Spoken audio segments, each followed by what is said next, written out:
গল্প শুরু হয় একটা পথ দিয়ে, যেখানে চারপাশে শুধু বন আর নীরবতা। পথ যত বাঁকা হয়, যাত্রা তত সুন্দর হয়। আর ঠিক তখনই চোখে পড়ে কাপ্তাই, নীল জল আর পাহাড়ের ছায়া। এখানে জলের সাথে যাদের জীবন বাঁধা, সময় তাদের জন্য ধীরে চলে। স্বাগতম বার্গি লেকে।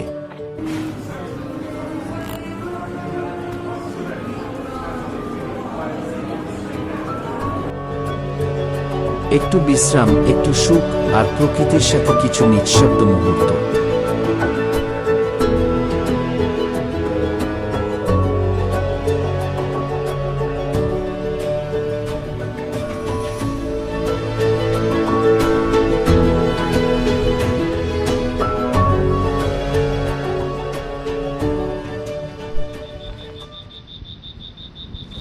সূর্য যখন জলের সাথে কথা বলে, তখনই বোঝা যায় এই মুহূর্তটাই কাপ্তাই।